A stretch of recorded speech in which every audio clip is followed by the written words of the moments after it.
আসসালামু আলাইকুম। বাচ্চার হার্টবিট এসেছে কিনা এটা জানা কিন্তু জরুরি। কারণ হলো 6 সপ্তাহ থেকে 8 সপ্তাহ মানে হলো টোটাল 2 মাসের মধ্যে যদি হার্টবিট না আসে এটাকে আমরা মৃত বাচ্চা হিসাবে ধরে নিই এবং এটা আমরা পরিষ্কার করে এমআরটিএনসি এগুলো করে আমরা পরিষ্কার করে ফেলি। এখন 1.5 মাস থেকে 2 মাস মানে 6 সপ্তাহ থেকে 8 সপ্তাহের মধ্যে হার্টবিট এসেছে কিনা সেটা জানার জন্য আমরা আলট্রাসোনোগ্রাফি করতে বলি। আর তা যদি না করে এরপরে কেউ ডাক্তারের কাছে আসে সেক্ষেত্রেও আমরা আলট্রাসোনোগ্রাফি করে দেখে নিই হার্টবিট এসেছে কিনা, বাচ্চাটা ঠিক আছে কিনা।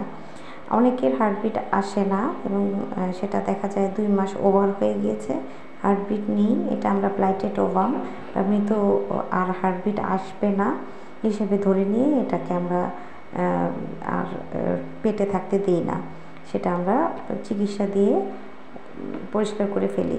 সেজন্য আপনারা যখন প্রথম দিকে প্রেগনেন্ট হবেন স্ট্রিপ টেস্ট করে বাসায় কাঠি পরীক্ষায় বুঝতে পারেন যে আপনি প্রেগনেন্ট অথবা ডাক্তারের কাছে যান, তাহলে আলট্রাসোনোগ্রাফি করে একদম ছোট্ট একটি থাকে স্যাক যেটার ভিতরে আস্তে আস্তে আস্তে আস্তে মুভমেন্ট হচ্ছে হার্টের, সেটা দেখা যায়।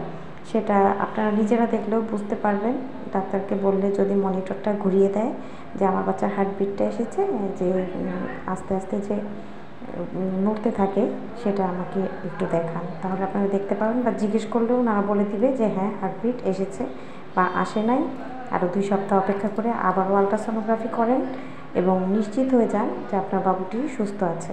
ধন্যবাদ।